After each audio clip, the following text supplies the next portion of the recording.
Alhamdulillah wassalatu wassalamu ala rasulillah sayyidina Muhammadin wa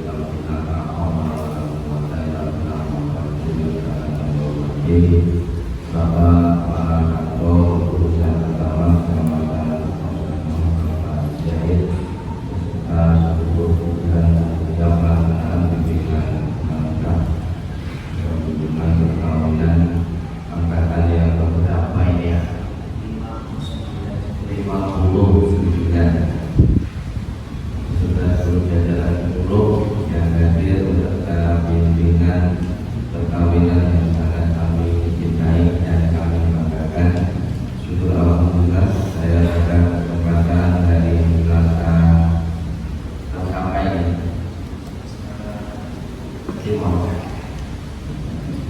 pada hari Selasa yang tekan ini saya dipertemukan dengan saya baru atau pengajar yang aulanya sudah barang tentu aula kebahagiaan, dan ini sangat memotivasi kita berada di sini karena saya berdoa senang atau calon pengantin baru yang akan datang ya. Kok tingkat perceraian terus saja meningkat, maka kita anggap program ini tidak berhasil. Jadi hasilnya tidak bisa dinikmati 2 atau 3 hari ke depan, tapi tahunan dan 5 atau 10 tahun yang akan datang, tergantung dari proses rumah tangga yang Anda jalani. Sehingga kami menitipkan kepada saudara, tolong ya, tolong sukseskan program bimbingan perkawinan yang dicanangkan oleh pemerintah melalui Kementerian Agama ini dengan cara ya, dengan cara bagaimana Anda bisa membina keluarga Anda sebaik mungkin sehingga tercapai keluarga yang sakinah mawaddah warahmah, dan sudah barang itu terjadi perceraian.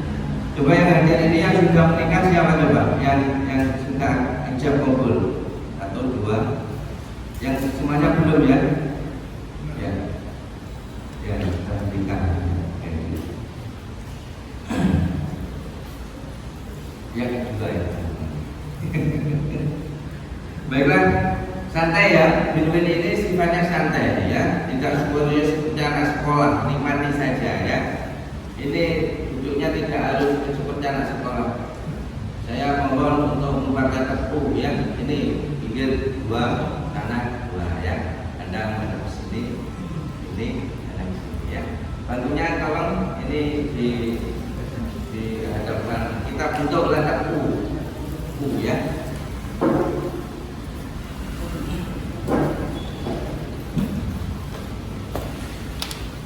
Ini tangan Anda lihat ada apa tangan Anda? Tidak apa-apa ya. Ya, di atas tangan Anda ada apa coba? Di atas tangan Anda coba ada apa? Di atas tangan Anda ada apa? Di atas Anda ada apa? Ada plafon, betul ya.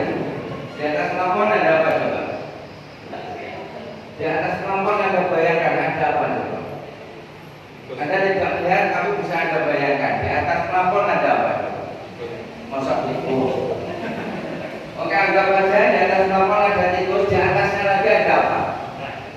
Ada genteng, oke ya. Kemudian Anda bayangkan lagi di atasnya genteng ada apa? Ada langit, ada udara, ada apa lagi? Nah, sekarang di atasnya langit lagi ada apa? Tidak ada. Ada apa coba? Ada apa? Di atasnya langit ada. Tidak tahu ya. Turunkan ya. Saya hanya ingin mengatakan bahwa Anda harus ingat pertemuan Anda dengan pasangan Anda itu adalah merupakan takdir Allah. Anda harus yakin, harus yakin. Wa inna umura kullaha biyadillah yahdiha wa yasha wa yudhillu wa yudhillu kita. Bahwa segala sesuatu yang terjadi di permukaan bumi ini adalah tidak akan terjadi kecuali hanya dengan atas izin Allah. Anda harus yakin. Dan begitu juga Anda mendapatkan pasangan hidup itu adalah merupakan juga perjalanan yang harus Anda yang harus Anda yakini ini adalah perjalanan kehidupan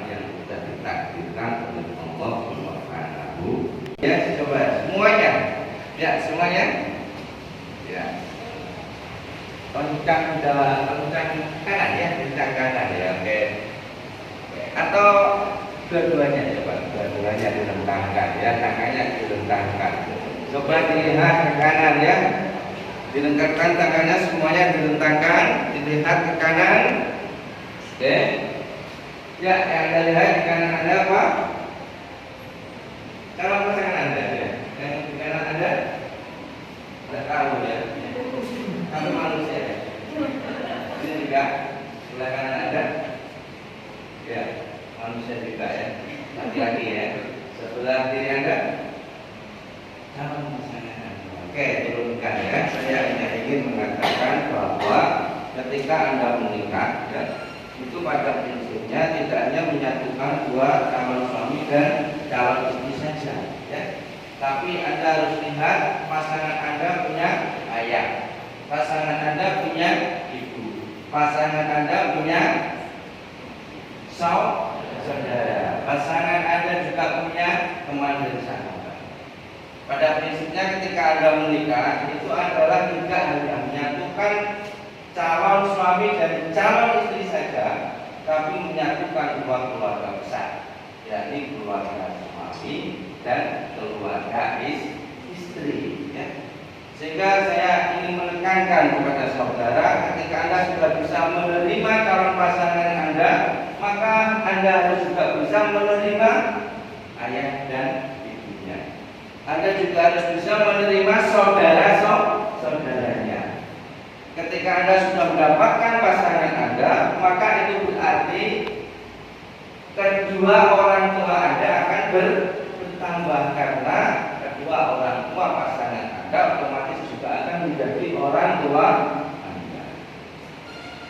Ketika saudara-saudara pasangan Anda itu mempunyai adik kakak, maka saudara dari pasangan itu juga akan menjadi pasangan saudara Anda. Sehingga jangan sampai terjadi ketika Anda menikah itu bisa menerima anaknya tapi tidak bisa menerima orang tuanya. Sukses yang pertama pernikahan Anda terletak pada kunci yang pertama, bagaimana Anda itu mensikapi kedua orang tua Anda. Anda harus ingat orang tua itu ada yang melahirkan, ada yang mengajari Anda, dan orang tua itu adalah yang anaknya dengan minta. Jadi ada tiga orang tua, satu yang melahirkan Anda, dua yang mengajari Anda, bapak ibu guru Anda, dan tiga yang anaknya Anda minta.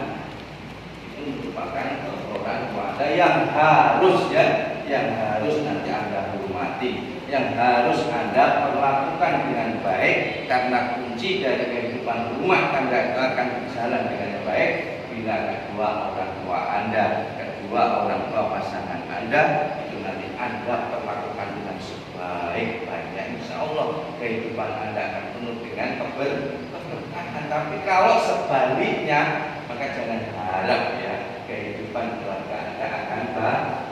Sehingga saya minta dengan sungguh-sungguh nanti hormatilah kedua orang tua Anda, hormatilah kedua orang tua pasangan Anda dengan sebaik mungkin. Itu yang pertama. Yang kedua juga ingin kami sampaikan bahwa ya pasangan Anda ini adalah jenis makhluk Allah yang bernama manusia ya. Jenis makhluk Allah yang bernama manusia. Makhluk Allah itu kan banyak ya, ada manusia, ada malaikat, ada setan, jin dan sebagainya ya.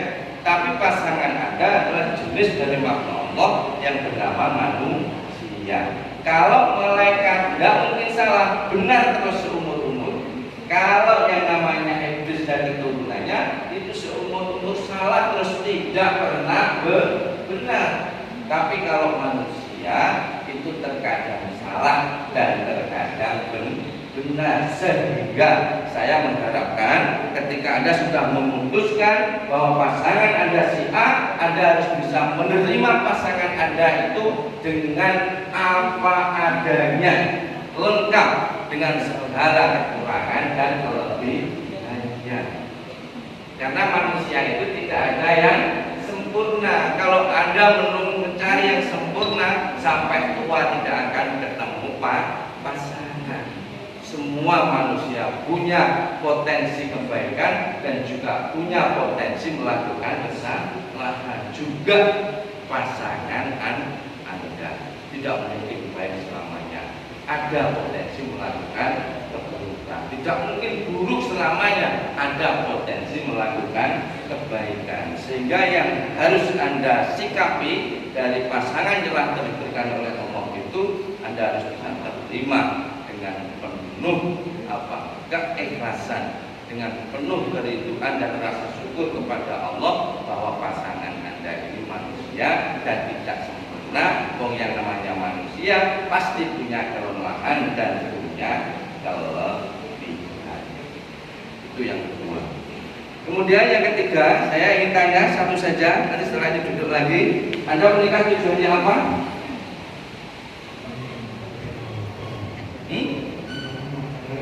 Membentuk rumah tangga. Oke. Ini yang masih muda, terus semangat. Anda menikah tujuannya apa? Menyempurnakan ibadah. Menyempurnakan ibadah. Saling melengkapi. Saling melengkapi. Anda menikah tujuannya apa, Pak? Melaksanakan ibadah. Sudah menikah berapa kali dengan? 2 kali ini. Ini yang terakhir ya. Jadi dengan Bu, nikah tujuannya apa? Yang dikandungkan dari ibadah. Siapa yang Bapak Mas?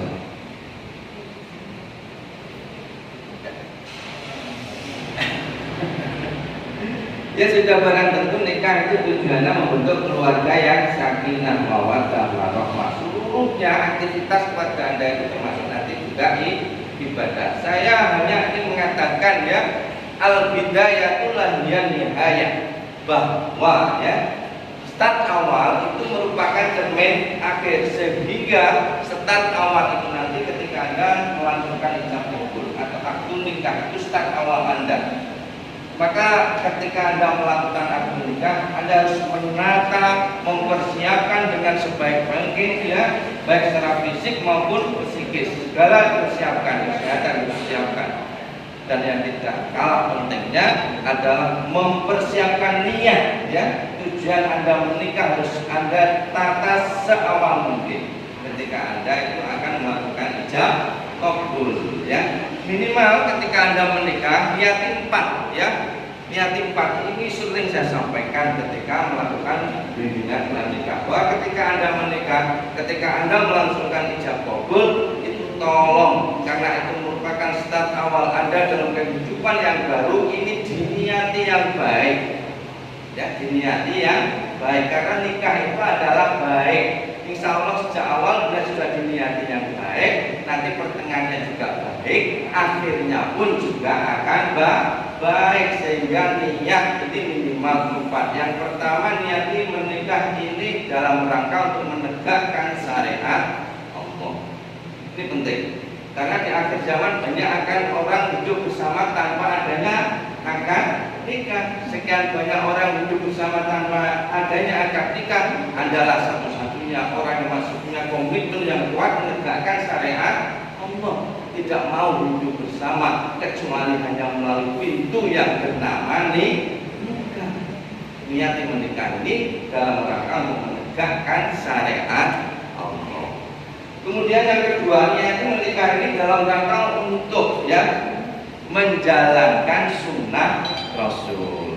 Niat untuk mendapatkan kesunahan, karena Rasulullah mengatakan an-nikahu sunnati faman raghiba an sunnati falaisa minni. Nikah adalah sunnahku, kata Rasul.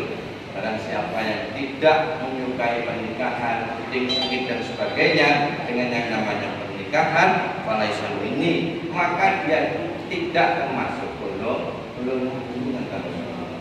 Sehingga niati Anda menikah yang kedua dengan niatan untuk menjalankan dan mengikuti sunnah Rasul dan mendapatkan kesunahan.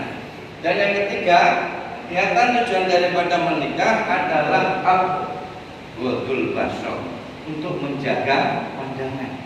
Ya, Anda harus ingat di jalan-jalan banyak cewek cantik ya mas-mas ya. Ketika Anda di jalan melihat cewek yang glowing-glowing, Anda harus ingat di rumah sudah ada. Sehingga diharapkan dengan menikah ini pandangan Anda bisa terjaga dari hal yang diharamkan terkait dengan lawan jenis. Itu niatan yang ketika menjaga pandangan dari hal-hal yang diharamkan.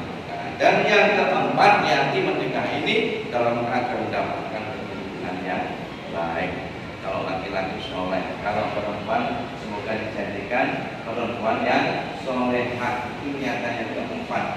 Karena anak merupakan nikmat, juga merupakan amanah. Anak merupakan investasi kehidupan keluarga Anda yang tidak ada nilainya, dan itu investasi dunia akhirat Anda. Ketika Anda sudah meninggal, maka yang meneruskan adalah putra putri Anda. Sehingga ya dalam menikah ini niati akan mendapatkan keturunan yang baik.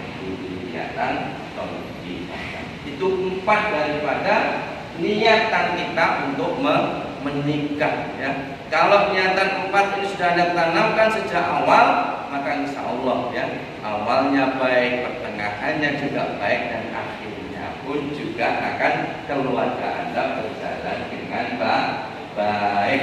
Keluarganya menjadi keluarga yang sakinah, mawaddah, warahmah. Oke, siap? Sekarang kelompok ini saya anggap kelompok yang Binbin angkatan 59. Yes. Kurang semangat. Binbin angkatan 59. Yes. Oke. Kalau saya mengucapkan cerai, Anda harus mengucapkan no way ya. Kalau Binbin angkatan 59, yes. Kalau cerai berarti no way. Saya ulangi, Binbin angkatan 59. Yes. Cerai? No way. Ya, no way ya. Kalau saya mengucapkan sakinah, mawaddah, warahmah, Anda harus mengatakan saya bisa, yakin bisa, dan pasti bisa. Coba diulangi, sakinah, mawaddah, warahmah. Saya bisa, yakin bisa, pasti bisa. Saya bisa, yakin bisa, dan pasti bisa. Coba saya ulangi, sakinah, mawaddah, warahmah. Saya bisa, yakin bisa, pasti bisa. Pasti bisa. Ya. Dari awal saya ulangi, oke? Binbin angkatan 59. Yes. Cerai? No way. Sakinah, mawaddah, warahmah. Saya bisa, yakin bisa, pasti bisa. Ya, bisa apa Mas? Ya, bisa sakinah, mawaddah, warahmah. Allahumma amin. Duduk ya, silakan. Ketika Anda sudah menikah, maka segala aktivitas kehidupan keluarga Anda itu nanti akan dicatat oleh Allah sebagai ibadah. Makanya saya berharap kalau kita mau keluarga pasti bicara orang tua. Orang tua berarti ada suami, ada istri. Setelah itu pasti akan ada anak. Jadi kalau ngomong keluarga pasti ada ayah atau suami, istri, dan anak. Itu namanya keluarga. Aktivitas kehidupan keluarga Anda ini, karena Anda tadi sudah mengatakan bahwa menikah Anda tujuannya untuk menyempurnakan ibadah, maka terutama suami, ya, yuk suami, Mas, ya, Anda menjadi imam di keluarga Anda. Anda harus tegas dan Anda harus bisa mengarahkan seluruh aktivitas kehidupan keluarga Anda ini semuanya dalam rangka untuk beribadah kepada Allah Subhanahu wa Ta'ala. Jadi ketika Anda sudah menikah, ya, itu harus justru tambah kuat ibadahnya kepada Allah. Karena dengan menikah itu Anda akan menyempurnakan ibadah Anda. Kan ada itu ya hadis Nabi yang mengatakan bahwa ketika ada seorang hamba menikah, yang pertama jelas rasa cinta, ya, cinta. Kemudian rasa kasih sayang. Kemudian komunikasi. Rasa ini dihargai, saling terbuka, saling jujur. Rasa ini dihargai, rasa ini dihormati. Rasa ini dicemburi masuk enggak? Cemburu itu masuk enggak? Setelah menikah, perasaan cemburu itu perlu enggak? Perlu ya, tapi dalam keadaan tertentu, jangan terlalu banyak. Kalau nanti terlalu banyak, maka yang terjadi adalah cemburu entah, dan cemburu entah ini bisa menimbulkan potensi konflik. Kalau ada keluarga pasangan suami istri tidak punya rasa cemburu sama sekali, maka itu perlu dipertanyakan. Kita jalan dengan pasangannya. Masuk ini istri malam-malam keluar, ini sudah merasa nah, ada dalam Islam itu ada istilah jayus. Jayus itu pasangan suami istri atau laki-laki sama suami yang tidak mempunyai rasa cemburu sama sekali pada pasangan. Nah ini mencium bau surga saja tidak akan bisa, apalagi mati. Sehingga cemburu itu juga perlu, ya perlu. Tapi dalam tataran yang diperlukan. Rasa ingin dihormati, rasa ingin dihargai, rasa ingin dicemburui dan jujur. Apa lagi coba? Rasa ingin diperhatikan, perhatian. Perhatian ini penting enggak? Penting ya. Setelah Anda menikah, maka perhatian Anda terhadap pasangan Anda, kalau setelah menikah punya anak, perhatian terhadap anak Anda ini akan sangat penting. Bentuk-bentuk perhatian ini Anda bisa lakukan, ya. Anda bisa lakukan. Untuk perhatiannya akan muncul ketika dalam pasangan suami istri, barangkali ketika kerja, ya. Biasanya pulang jam 4, tapi sudah jam 5 kok enggak pulang. Pasti kalau ini punya perhatian, si istri pasti telepon, ya. Mas kok mulai. Nah, bentuk-bentuk kecil seperti ini adalah merupakan rasa perhatian. Dan ini merupakan salah satu bentuk kebutuhan dalam keluarga, ya. Ini biasanya mulai jam 4 ya. Jam 4 mulai, jam 5 ya mulai. Jam 6 mulai.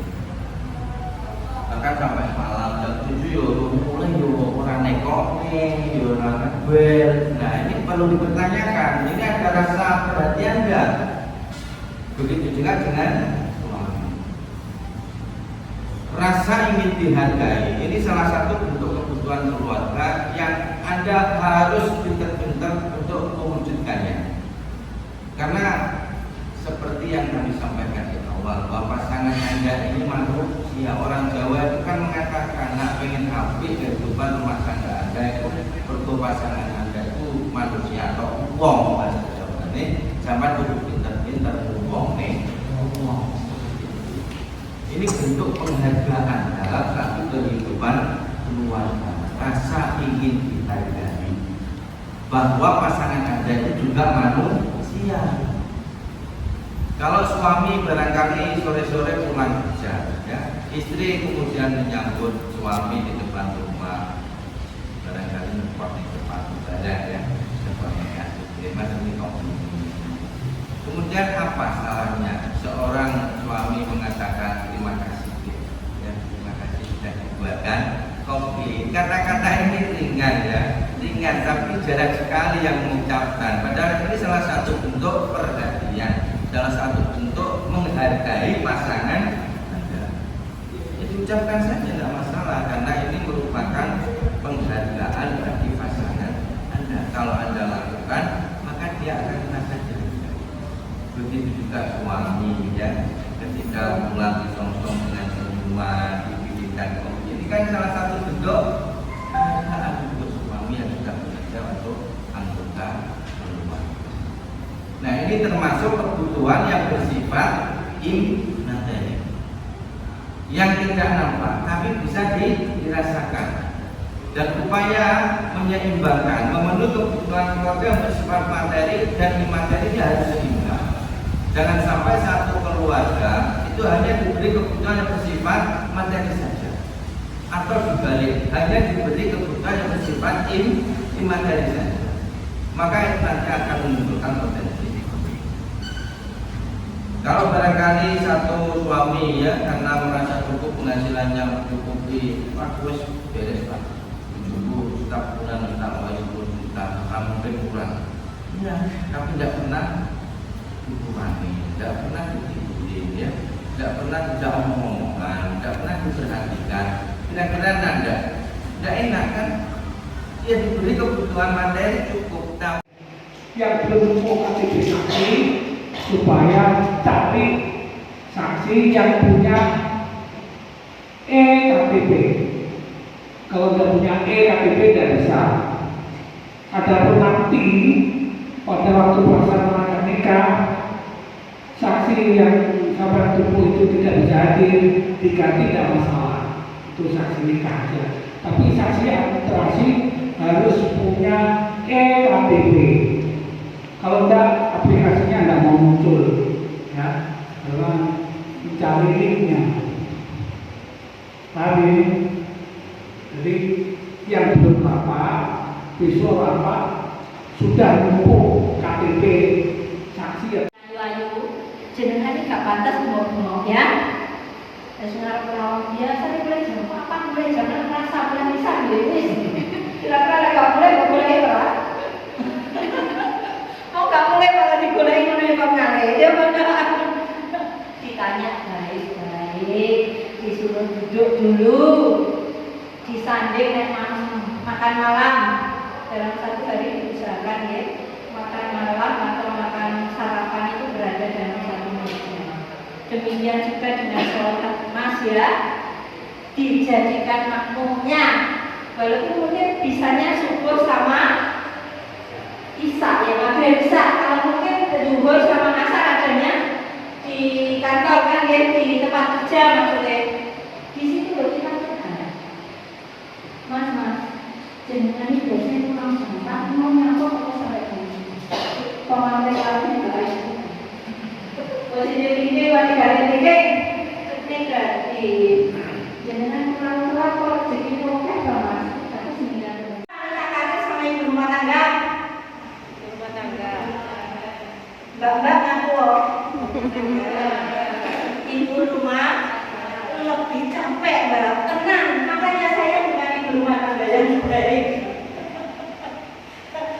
Asli saya bisa bekerja tapi tidak bisa menata rumah. Beda loh ya, menata rumah dengan menata keluarga. Kalau menata rumah saya tidak bisa, saya perempuan nggak bisa punya bawaan maksudnya. Jadi kalau memang istri harus bekerja, monggo. Tapi satu intinya Mas, kalau dilepas istrinya bekerja dengan syarat. Sekarang bekerja tidak harus keluar rumah bisa kan? Bisa boleh?